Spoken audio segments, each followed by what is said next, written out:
This is Hopeful Smiles Primary School, an absolutely free of charge school founded in 2016 in Kamuli District, Eastern Uganda.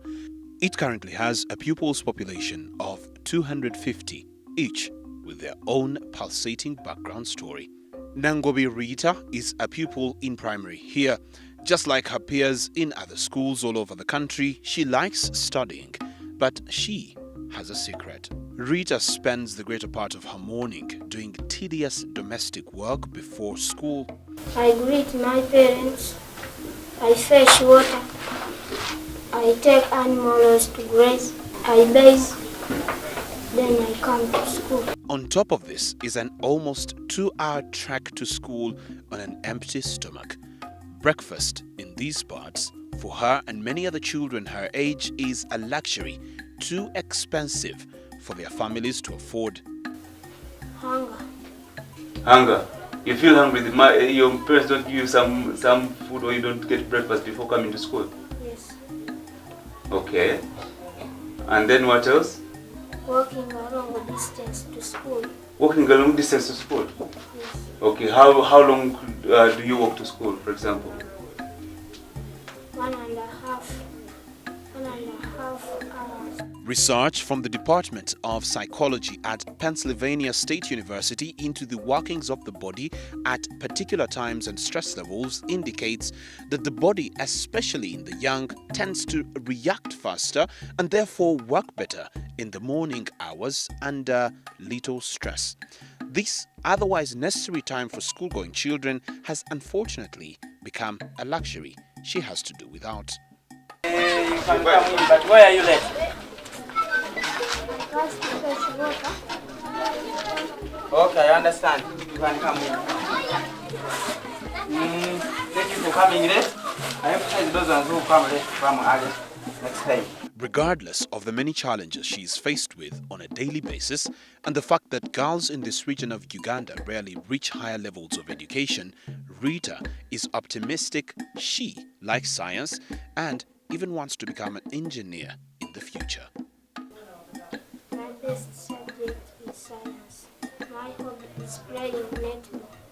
I want to be an engineer. In class, she is very active and tries to answer a few of the questions posed by her teacher, but evidence of the fatigue and hunger paints a clear picture on her face as she strives to earn an education that may prove utterly important in her future. How can you say types of resources? Yes, Rita. Very good. Another one. Alice.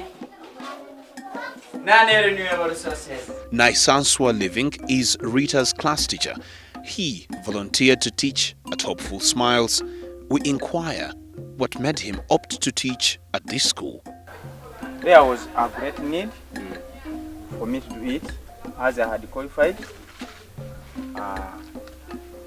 It was necessary for me to come and volunteer after my founders approached me. Okay. Yes. Decided to do it. Okay. It's one heart. He also gives us a tale of his challenges teaching pupils here. I always face a challenge of the scholastic materials. Yes. For the case of the children.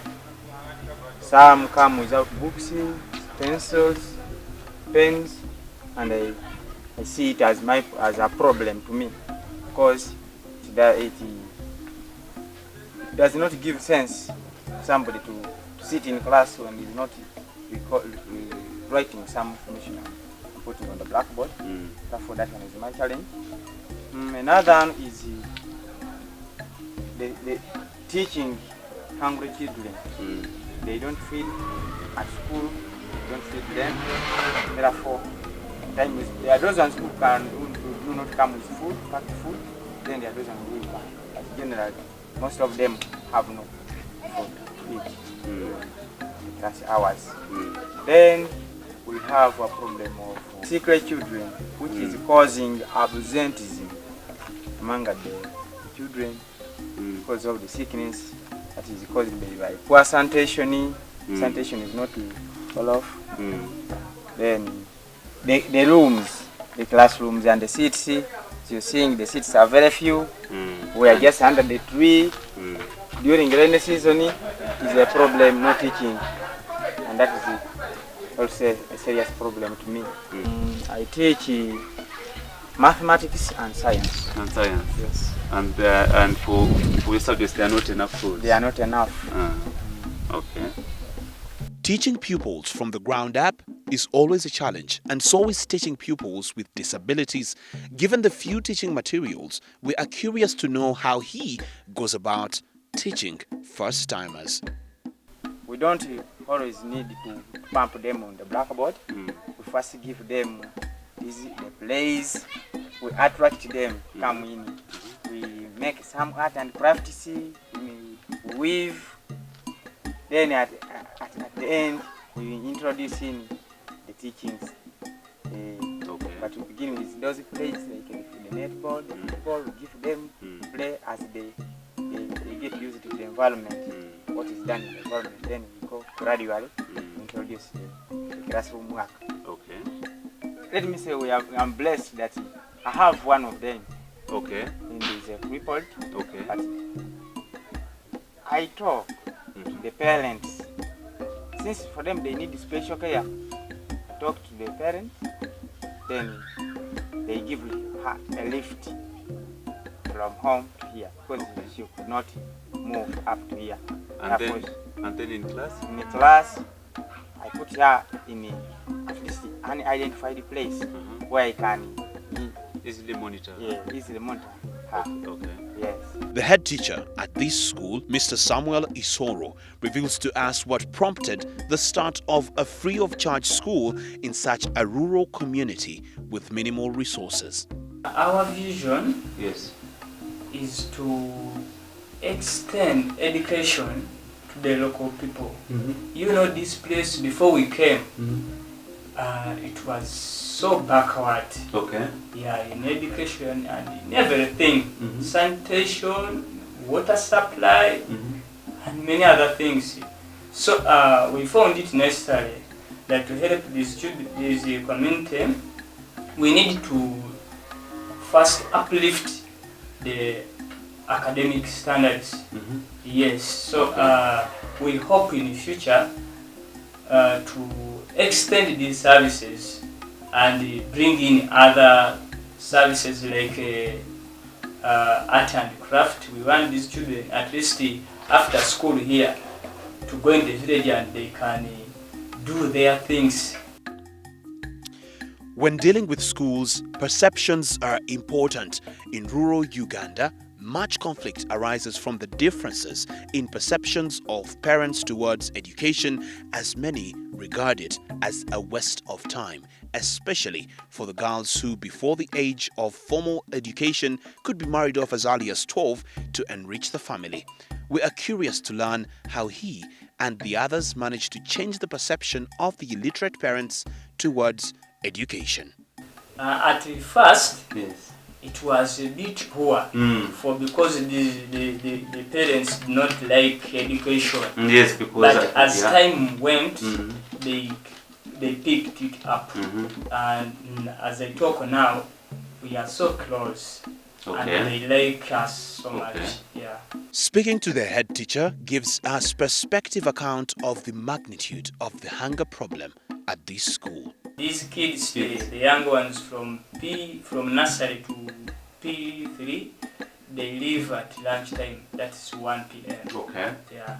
And do some kids, for example, the ones that stay here longer, go get lunch or breakfast, or they have break time? No. You know, very few come with packed food, and you see that food may even go bad. So they don't get. The fact that this school is absolutely free of charge leads us to ponder how Mr. Isoro goes about with paying the bills to sustain this institution without revenue coming in from school fees, as is the norm in many private schools around the country. Now, for the case of the teachers, I told you, they just volunteer. We give them just allowances. Yeah. Then our bosses, they contribute some money, and we have other projects that help us to sustain the school. Okay. Yeah. What projects, for example?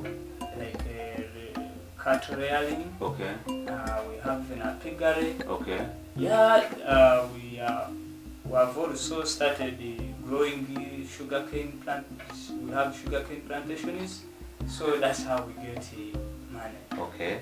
Since its inception in 2016, the school has grown in leaps and bounds, and the community recognizes the benefits gained from this project. Okusookera irala geri atandiika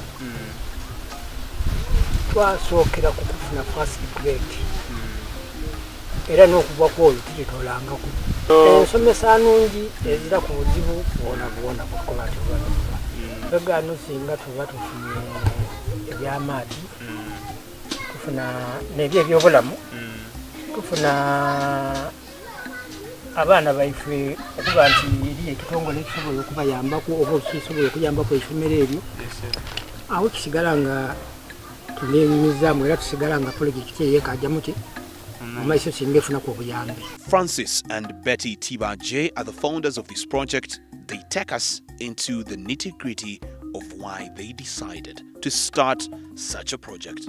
What inspired us to open up that Hopeful Smiles, or the organization, was one day we were here, as you are seeing us here, we saw kids rotating all around. It hurts us to see those kids when they were not going to work, to school. It was school time. They were here playing, doing this. So we called them. Hello, come. What they did, they come. We started talking to them. Hello. Can you go? Do you mind if you go to school? No, we don't mind. But the bad thing, we don't have where to go and school. So we called them here. One day we were here. They were how many kids? About 3. About 3? They were not 5? No, about 3. They were 3. We called them. Okay, you come, they came here. We started to that to day, them. what we did, we were here playing with them, trying to sing, trying to dance. What made us to make those kids to sing and dance? To say that we are friends with them. When we make friends, we can call them again and they come back to us. And we became friends with those kids. So they came here. So the second day we did the same. And we continue to teach them by counting, reading, and they liked it a lot. They liked it. Okay. So we said, okay, we have to try to open up they need school. They need somewhere to go to. We saw that these kids, they need a school. So what we did, we started that teaching from here. It took us almost, was it 3 weeks? About 3 weeks. Yeah, when those kids were coming here. After we tried to ask one another, I convinced my husband because we had 2 homes. They also intimate some of the challenges being faced by them in execution of this project. The community have no boreholes. We have only one. We have only one. And how that? So how does this? Which includes the school children with the community, whereby it needs more boreholes. You guys have one borehole. You walk for a long distance to get water. How far is that? About 4 kilometers. From where the borehole is to other homes.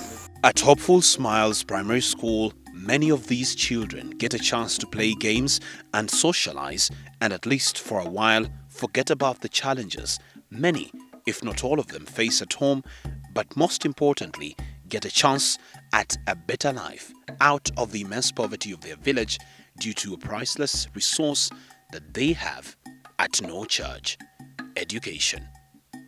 These are the hopeful smiles of Kamuli, hopeful that they can become leaders and influencers of Uganda in the future.